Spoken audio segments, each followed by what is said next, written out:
وما أرسلنا في قرية من نبي إلا أخذنا أهلها بالبأساء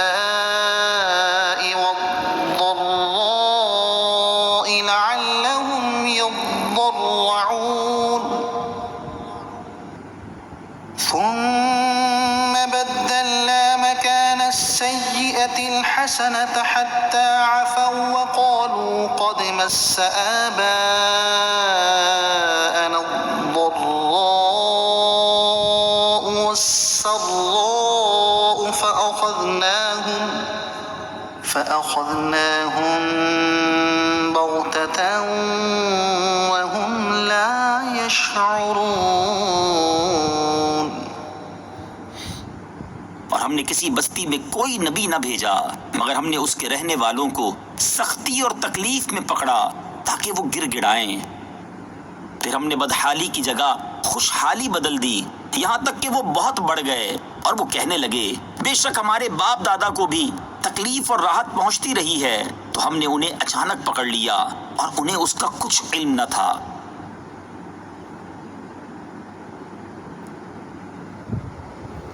اس سے پہلی آیات میں اللہ تعالیٰ نے خاص قوموں یعنی حضرت نوح، حضرت ہود، حضرت صالح، حضرت لوط اور حضرت شعیب علیہ السلام کی قوموں کے تفصیلی حالات اور ان کے کفر و سرکشی کی وجہ سے ان پر نازل ہونے والے عذاب اور اس کی کیفیت کا ذکر فرمایا۔ اب اس آیت اور اس سے اگلی آیت میں تمام امتوں کے اجمالی حالات اور ایک عام اصول بیان کیا جا رہا ہے کہ جس کے تحت سب قوموں سے برتاؤ ہوتا ہے۔ اس کا خلاصہ یہ ہے کہ جب کبھی کسی علاقے یا شہر میں کوئی نبی علیہ السلام مبعوث کیے گئے تو وہ اس جگہ بسنے والوں کو شرک سے بچنے، اللہ تعالیٰ کو ایک ماننے، صرف اسی کی عبادت کرنے اور اس کی بھیجی ہوئی شریعت پر عمل کرنے کی دعوت دیتے، اپنی صداقت کے اظہار کے لیے روشن معجزات دکھاتے اور اللہ تعالیٰ کے عذاب سے ڈراتے۔ مگر اس کے باوجود جب وہاں کے باسی اللہ تعالیٰ کے نبی علیہ السلام کی دعوت قبول کرنے سے انکار کر دیتے اور اتنی واضح اور صاف نشانیاں دیکھنے کے بعد بھی اپنی ہر درمی سے باز نہ آتے تو فوراً ہی ان پر عذاب نازل نہ کر دیا جاتا، بلکہ پہلے انہیں طرح طرح کے مصائب و آلام، سختیوں اور تکالیف میں مبتلا کر دیا جاتا، تاکہ اس طرح ان کا دماغ ٹھکانے آئے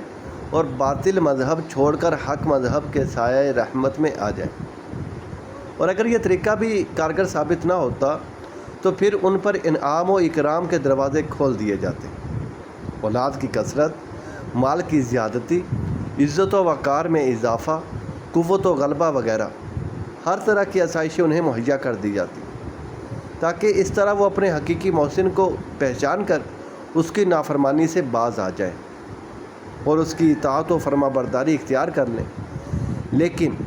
اگر وہ مصائب و آلام کے پہاڑ ٹوٹ پڑنے کے بعد بھی غفلت سے بیدار نہ ہوتے اور نعمتوں کی بہتات کے باوجود بھی ان کے دل اپنے مہربان اور کریم پروردگار عز و جل کی اطاعت و فرما برداری کی طرف مائل نہ ہوتے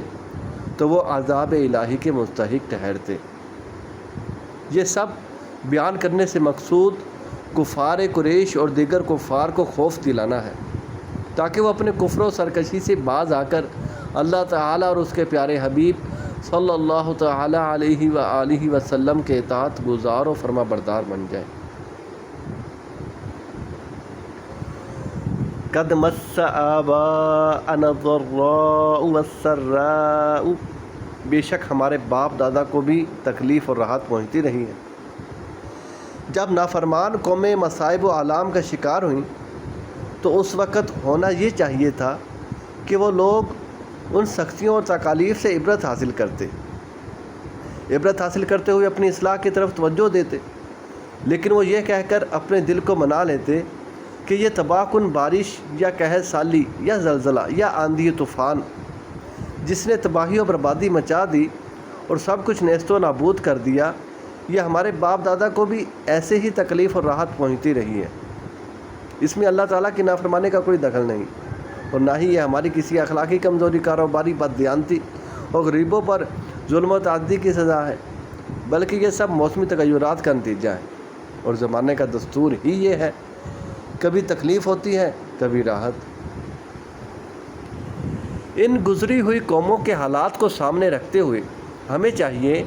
کہ ہم اپنے موجودہ حالات پر تھوڑا غور کر لیں اور اپنے گریبان میں جھانک کر اپنا محاسبہ کرنے کی کوشش کریں کہ ایسی کون سی مصیبت ہے جس سے ہم دوچار نہیں ہوئے۔ اب بھی طوفان، زلزلے، سیلاب آتے ہیں،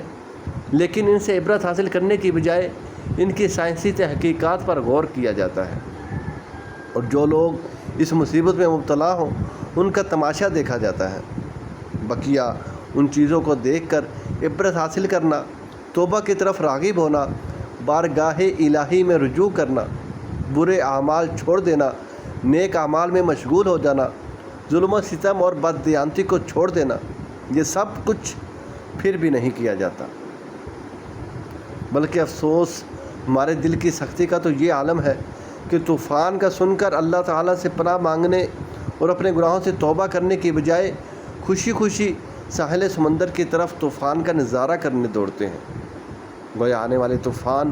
جو ممکن تھا کہ اللہ تعالیٰ کا عذاب ہو، اسے بھی اپنی تفریح کا ایک ذریعہ سمجھ لیتے ہیں۔ زلزلہ یا سیلاب کی تباہی دیکھ کر عبرت پکڑنے کی بجائے ان مصیبت زدوں کی جان و مال اور عزت و آبرو پر ڈاکے ڈالنے لگ گئے۔ ان مصیبت کے ماروں کے لیے امداد، رقص و سرور کی محفلیں سجا کر، بے حیا عورتوں کے ڈانس دکھا کر، فحش اور گندے گانے سنا کر جمع کرنے لگ گئے۔ اللہ تعالیٰ ہماری قوم کو عقل سلیم عطا فرمائے۔